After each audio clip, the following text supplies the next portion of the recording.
Hi there. Hopefully this works. I'm having a terrible time getting this to record. We're in the next part of the book called The Old Guard and the New Order. Part 3. I have never taken an apprentice. I simply never felt compelled to subject another human being to our way of life. I often wonder what motivates other Scythes to do so. For some, it is a form of vanity.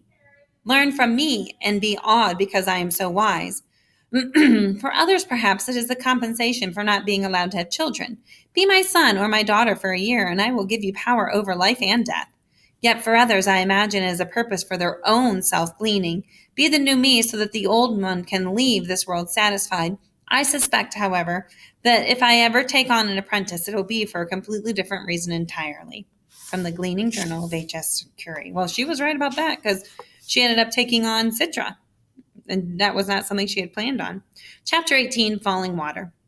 At the far eastern edge of mid-America, near the East America border, was a home with a river running beneath it, spilling from its foundation into a waterfall. It was designed by a very well-known Moral Age architect, Scythe Curie told Citra as she led the way across the footbridge to the front door. The place had fallen in despair. As you can imagine, a home such as this couldn't survive without constant attention. It was in a horrible state, and no one cared enough to preserve it.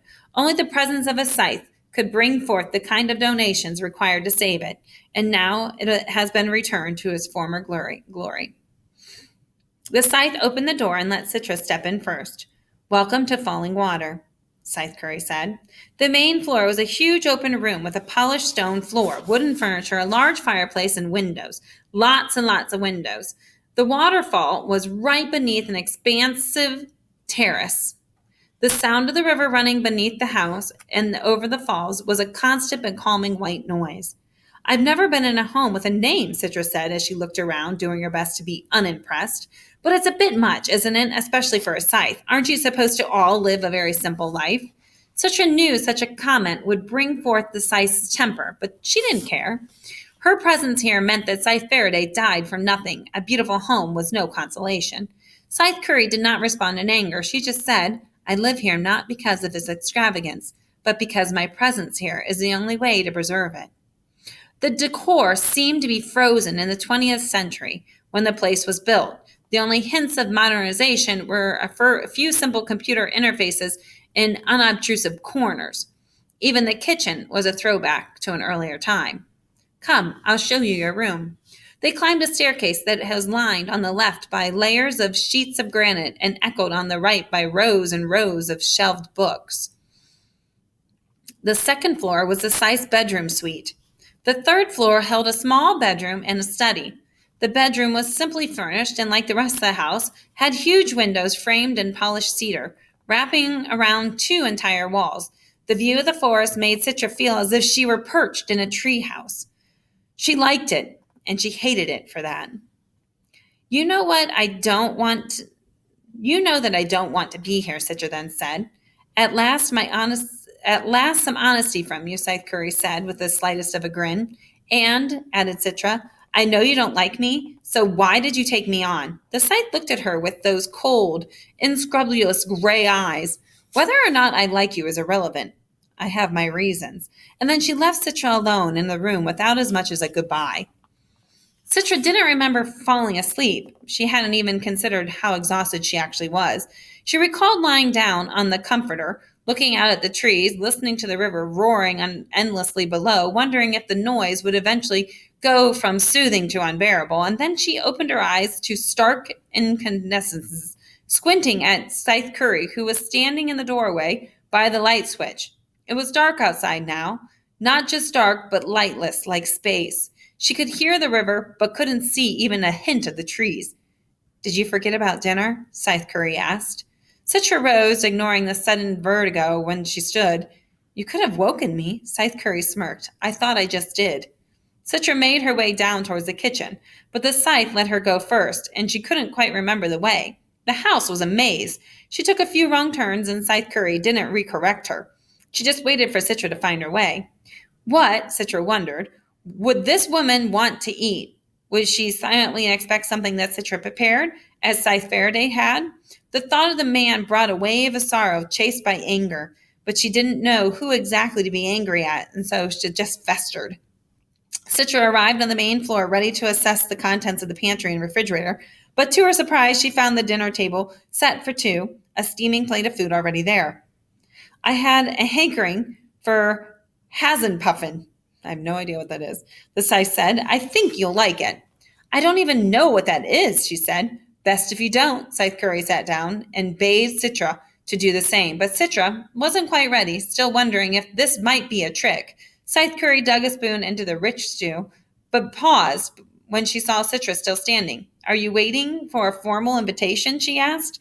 Citra couldn't tell if she was irritated or amused. I'm an apprentice. Why would you cook for me? I didn't. I cooked for me. Your grumbling stomach just happened to be in the vicinity.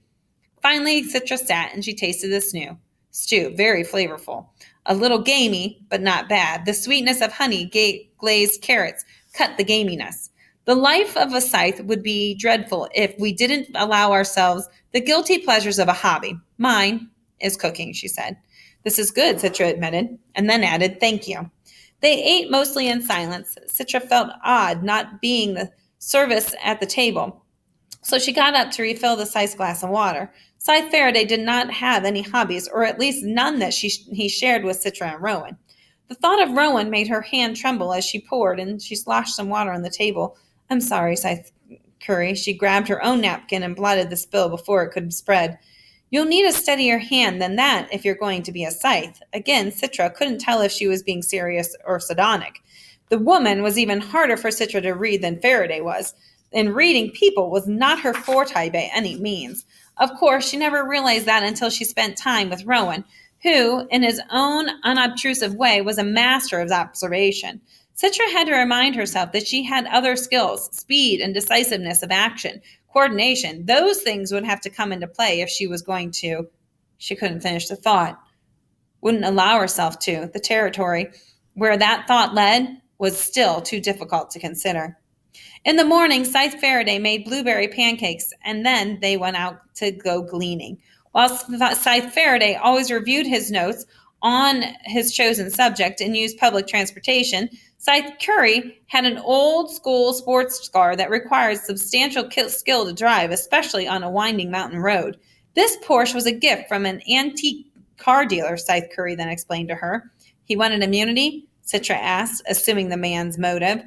On the contrary, I had just gleaned his father, so he already had immunity. Wait, said Citra, you gleaned his father and he gave you a car? Yes. So he hated his father? No, he loved his father very much. Am I missing something? Citra said. The car ahead of them straightened out. Scythe Curry shifted gears and then accelerated. He appreciated the solace I afforded him in the aftermath of the gleaning, he told Citra. True solace can be worth its weight in gold. Still, Citra didn't quite understand. She wouldn't until much later that evening. They went to a town that was hundreds of miles away, arriving after noontime. Some scythes prefer big cities. I prefer small towns, Scythe Curry then said. Towns that perhaps haven't seen a gleaning over a year. Who are we gleaning? Citra asked as they looked for a parking space, one of the liability of taking a car that was off-grid. You'll find out when it's time to know. They parked on the main street. They walked, not strolled, down the street, which was busy but not bustling. Scythe Curry's leisurely pace made Citra uncomfortable, and she wasn't sure why. Then it occurred to her that when she went gleaning with Scythe Faraday, his focus was always on the destination, and not the destination, and the destination wasn't a place, but a person, the subject, the soul to be gleaned. As awful as it was, it had somehow made Citra feel more secure. With Scythe Faraday, there was always a tangible end to their endeavor, but nothing about Scythe Curry's manner suggested premeditation at all, and there was a reason for that. Be a student of observation, Curry told Citra. If you want a student of observation, you should have chosen Rowan. Scythe Curry ignored that. Look at people's faces, their eyes, the way they move. What are we looking for? A sense that they've been here too long, a sense that they're ready to conclude, whether they know it or not. I thought we weren't allowed to discriminate by age. It's not about age, it's about stagnation. Some people grow stagnant before they turn their first corner. For others, it could take hundreds of years.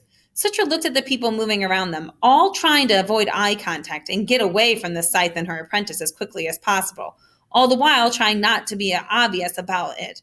A couple stepping out of a cafe, a businessman on an airplane, or on a phone, I'm sorry, a woman beginning to cross the street against the light, then coming back, perhaps fearing that jaywalking would get her gleaned. I don't see anything in anyone, Citra then said, irritated at the task and her inability to rise to it. A group of people came out an office building, perhaps the tallest one in town, at about 10 stories. Scythe Curry zeroed in on one man. Her eyes looked almost predatory as she and Citra began to follow him in a distance. Did you see how he holds his shoulders, as if there is an invisible weight upon them? No. Can you see how he walks, a little less intently than those around him? No. Do you notice how scuffed his shoes are, as if he doesn't care anymore? Maybe he's just having a bad day, suggested Citra. Yes, maybe, admitted a Scythe Curry, but I choose to believe otherwise. They closed in on the man, who never seemed to be aware that he was being stalked. All that remains is to see his eyes, said the Scythe, to be sure. Scythe Curry touched him on the shoulder. He turned, and their eyes met, but only for the slightest of moments, and then suddenly gasped, because Scythe Curry's blade was already been thrust up beneath his ribcage and into his heart. So quick was Scythe Curry that Citra never saw her do it. She never even saw Scythe pull up her blade. The Scythe offered no response to the man's awful surprise and said nothing to him at all. She just withdrew the blade, and the man fell. He was dead before he hit the pavement. Around them, people gasped and hurried away, but not so far away that they couldn't watch the aftermath. Death was unfamiliar to most of them. It needed to exist in its own bubble, as long as they could stay just beyond its outer edges, peering in. The Scythe wiped her blade on a cloth, the same pale lavender as a robe, and that's when Citra lost control. You gave him no warning, she blurred. How could you do that? You don't even know him. You didn't even let him prepare. A cloud of rage that billowed forth from Scythe Curry was so powerful it was almost a visible thing, and Citra knew she had made a terrible mistake. On the ground, yelled the Scythe. With such volume, it echoed back and forth between the brick buildings of the street. Citra immediately got on her knees. Face to the pavement now! Citra complied, fear overwhelming her fury. She splayed herself, Protestant on the ground, her right cheek pressed against the pavement, which was searingly hot from the midday sun.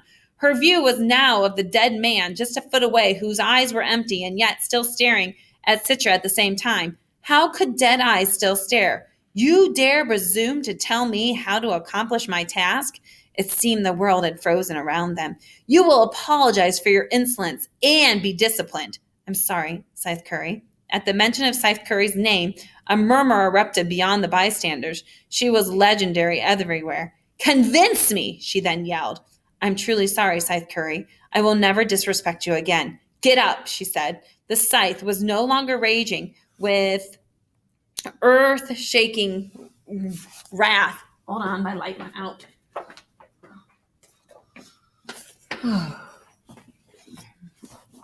Caleb!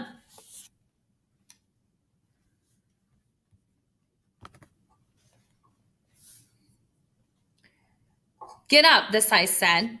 The Scythe was no longer raging with earth-shaking wrath. Citra rose, furious at the weakness of her own legs, which shook beneath her, and the inconsonance of her eyes, which spewed tears she wished could evaporate before Scythe Curry or any of the bystanders could see. The world-renowned Grand Dame of Death turned to stride away, and Citra followed in her wake, hobbled, wishing she could take the Scythe's blade and stab it into the woman's back, and then, furious at herself for wishing such a thing. They got into the car, and they pulled away from the curb. Only when they were about a block away did the Scythe speak to Citra. Now then, it'll be your task to identify the man, find his immediate family, and invite them to Falling Water so that I may grant them immunity. And she spoke without the slightest hint of the fury of just a few months ago. What? It was as if the scene on the street had never happened. Citra was caught completely off guard, a bit dizzy, as if all the air had been sucked out of the car.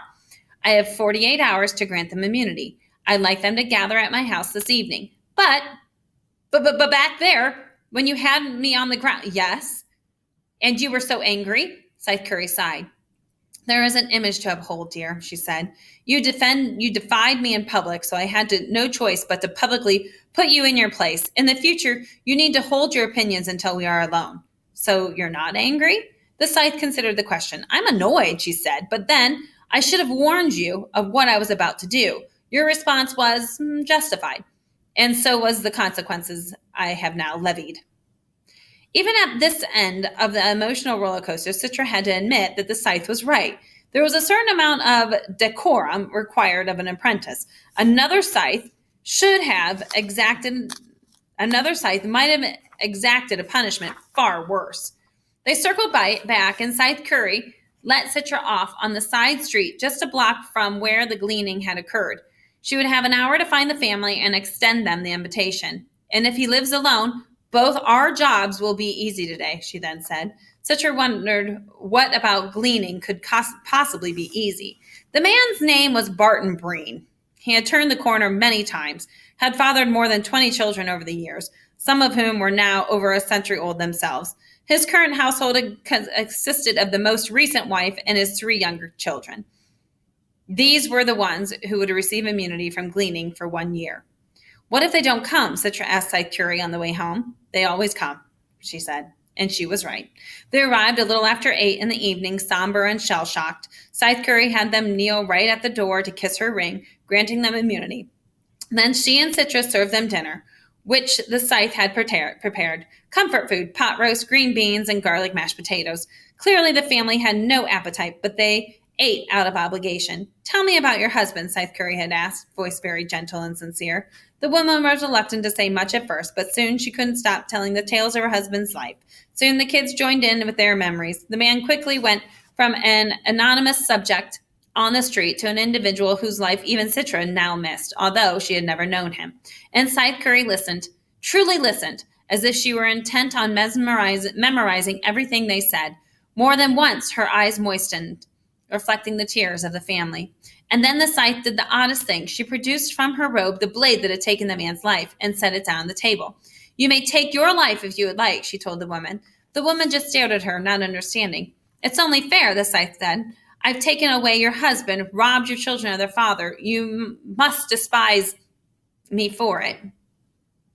You may take my life if you'd like, she said. I'm sorry. To the woman, like to kill Scythe Curry. The woman looked at Citra as if she might know what to do, but Citra only shrugged, equally surprised by the offer. But attacking a scythe is punishable by gleaning. Not if you have the scythe's permission. Besides, you've already received immunity. I promise there will be no retribution. The knife lay on the table between them, and Citra suddenly felt like the pedestrian at the gleaning, frozen just on the other side of some unthinkable event horizon. Scythe Curry smiled at the woman with genuine warmth. It's all right. If you strike me down, my apprentice will simply bring me to the nearest revival center. In a day or two, I'll be as good as new. The woman contemplated the blade. The children contemplated their mother. Finally, the woman said, no, that won't be necessary. Scythe Curry moved the blade from sight. Well, in that case, on to dessert. And the family devoured the chocolate cake with a passion they hadn't shown for the rest of the meal, as if it was a great pall had been lifted. And we will stop there. Woo. Long chapter. There's still like a lot of it left. Chapter 18, Falling Water. Woo. Okay. Till next time.